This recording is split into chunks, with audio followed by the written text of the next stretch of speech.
دوستو یاد رکھنا، تگڑا اور مضبوط جوان پتہ کون ہوتا ہے؟ جس کی نظریں پوری طرح اس کے کنٹرول میں ہوں۔ یہ علامت جوانی ہے۔ جس آدمی کا پوری طرح، دو لوگ دنیا میں کبھی کوئی کارنامہ سر انجام نہیں دے سکتے، ایک جو حرام کھاتا ہو، ایک جس کی نظر ناپاک ہو۔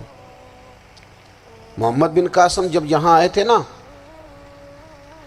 تو ایک دن بڑے پریشان تھے، تو ایک بزرگ کہنے لگے آپ کیوں پریشان ہیں؟ کہنے لگے راجہ دہر سے مقابلہ ہے اور ہماری فوج تو سندھ کے رستے بھی نہیں جانتی، زبان بھی نہیں جانتی، لڑیں گے کیسے؟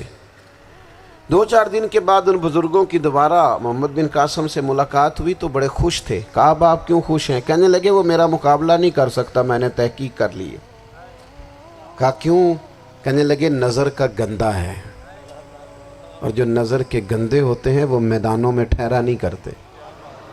میدان کے لیے نکلنے کے لیے پاک جوانی کی ضرورت ہوتی، تطہیر مزاج ہونا ضروری ہوتا ہے، پاکیزہ افکار اور سچی اور سچی ستھری سوچوں کا ہونا ضروری ہوتا ہے۔ اس لیے فرمایا کہ میرا مقابلہ نہیں کر سکتا۔ حضرت عبداللہ ابن حذافہ کمرے میں تھے، تو وزیر کی بیٹی اندر سجی سنوری پہنچ گئی۔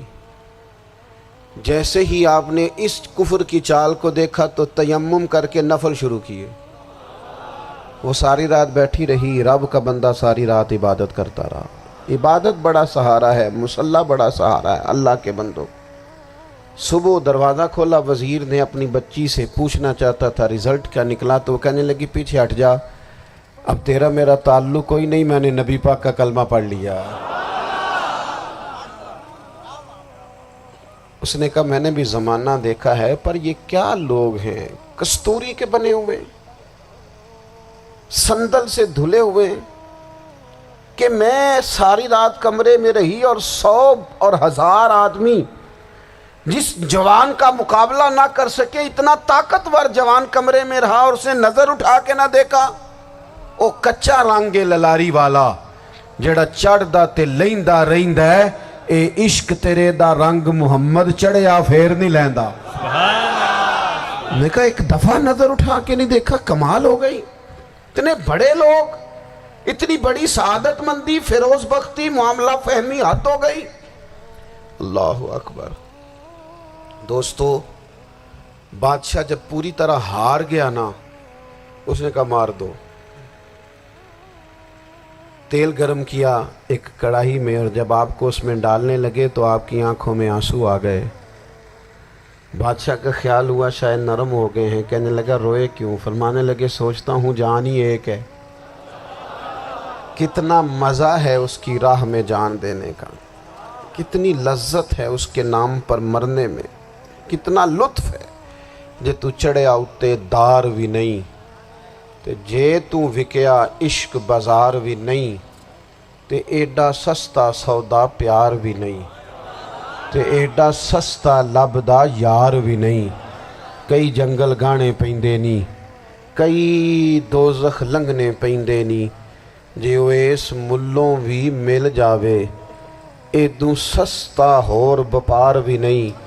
تے کچھ سمجھ نہ آوے لوکاں نوں وہ کادے نال شہید کرے، ڈٹھی یار دے ہاتھ تلوار بھی نہیں، پر او دا خالی جاندہ وار بھی نہیں۔ کہنے لگے ایک جان ہے نا، تو دل کرتا ہے ہزاروں ہوتی تو ایک ایک کر کے محبوب کے نام پہ قربان کرتا، جب میرے پاس ہے ہی ایک، کروں کیا؟ حضرت عبداللہ ابن حذافہ رضی اللہ تعالیٰ عنہ جب روئے اور بادشاہ نے یہ بات سنی، تو بادشاہ اٹھ کے کھڑا ہو گیا، سارے وزیروں مشیروں کو کہنے لگا تم نے کہا تھا نا بندہ ضائع کرنے والا نہیں، یہ بھی ضائع کرنے والا نہیں۔ کہنے لگا میرا ماتھا چومو، تم جیسے لوگوں کو قتل نہیں کرنا چاہیے، آزاد کرنا چاہیے۔ عزیز اپنی زندگی سے نا یہ بہت زیادہ ہرس، ہوس، طمع، اور یہ کسی بات کی بھی ہو، ہرس صرف پیسوں کی نہیں ہوتی ہے، شہرت کی بھی ہوتی ہے، یہ بیماری انسان کو اقتدار کی بھی ہوتی ہے، تعریف کی بھی بیماری ہوتی ہے، یہ سارے نقص ہوتے ہیں لوگوں کو، اور معاذ اللہ بعض جبوں کبوں کے اندر بھی ہوتے ہیں، وہاں بھی پنپتے ہیں۔ اپنی زندگی جب تک اس سادگی میں نہیں لاؤ گے جو رسول پاک نے عطا فرمائی ہے، جب لوگ آسانیوں میں پوری طرح الجھ گئے تو پھر وہ دور ہوئے اور کفر چڑھ گیا۔ دوسری بات، اللہ کے محبوب صلی اللہ تعالی علیہ وسلم کی محبت ہم سے تقاضا کرتی ہے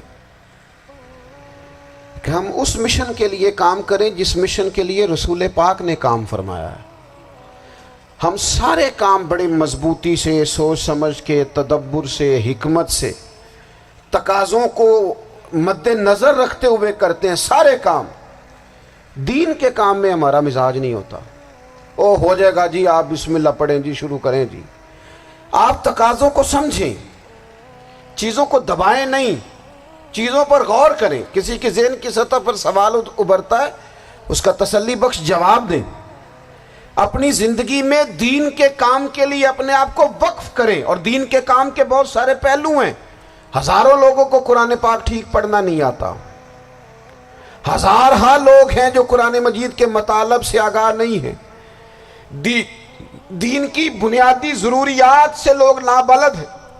میں آپ کو کس طرح یہ بات سمجھاؤں کہ ہزاروں کی تعداد میں طلاقیں اس لیے ہوتی ہیں کہ مردوں کو طلاق کے مسئلے نہیں آتے، انہیں پتہ نہیں ہے کہ مجھے حقوق زوجین کے معاملے میں کیسے چلنا۔ ڈھیر سارے گھروں میں تباہی اس لیے ہے کہ تربیت اولاد کا دینی منہج ہمیں نہیں پتا۔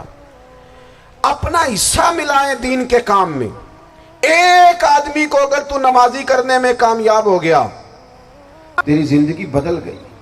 وہ دین بیزار لوگ جو ہمارے بیچ بیٹھ کے ہماری نوجوان نسل کو پگڑی اور داڑھی کا نام لے کے بنیادی طور پر دین سے دور کرتے، ایسے نوجوانوں کو دین کا پیغام محبت دے کر دین کے قریب کرنا ہماری ڈیوٹیوں کا حصہ ہے۔ ہمیں ذمہ داری کا احساس کرنا پڑے گا، ہمیں یہ خاص قدم اٹھانا پڑے گا، توجہ دینی پڑے گی۔ مساجد، مدارس، میں آپ سے عرض کروں، اتنی ڈٹ کے مخالفت ہوتی ہے نا مدرسوں کی، اتنی ڈٹ کے۔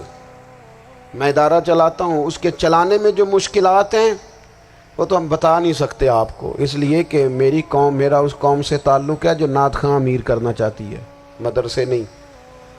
ہاں، نقیب خطیب پیدا کرنا چاہتی ہے، شعر و شاعری کی زندگی کو پروان چڑھانا چاہتی ہے۔ فقط ہمارا ان لوگوں سے تعلق ہے جو لاکھوں کروڑوں روپیہ محافل پہ لگائیں گے، اور قاری صاحب بیچارے اگر مسجد کا کوئی ہونے والا کام کسی وقت بتا دیں گے تو وہ بڑی مشکل آ جائے گی ان کے لیے۔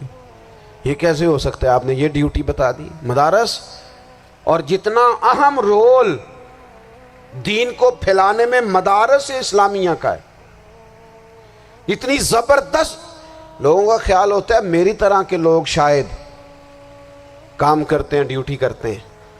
یہ 10-15 لوگ آپ کو نظر آتے ہیں جو آپ کو کہیں میڈیا پر یا ادھر ادھر ڈیوٹی کرتے، مخلص لوگ اپنی جگہ پہ، وہ بھی بڑا ہی کام کر رہے ہیں، جو میڈیا پہ آ کے بھی اخلاص سے اور درد دل سے کو دین کی، ان کی بھی کسی بات کی حوصلہ شکنی نہیں۔ لیکن ہزارہا اساتذہ جو مدارس میں بیٹھ کے پڑھاتے ہیں، جنہوں نے وہ سارے لوگ تیار، آپ سمجھ نہیں سکتے کتنا بڑا کام۔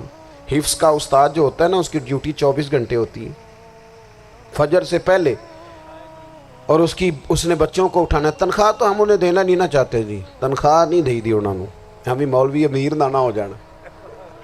مولوی نو تے سوٹ بھی 27ویں والی رات دے ہے تاکہ کدھر سوان کے عید والے دن پا نہ لوے، چونکہ 27ویں تو بعد تے درزی پھڑتا ہی کوئی نہیں، کیوں حضرت؟ ایسے ہی ہے نا، اس وقت تو نہیں نہ لیتا۔ تو ہم چاہتے ہیں مولوی ہماری مرضی کے ہماری طرح کا سوٹ نہ پہن لے۔ مدارس کی مضبوطی، آپ یہ دیکھ لیں، یہ صلاح الدین ایوبی کا تعلق بھلا کس چیز سے تھا؟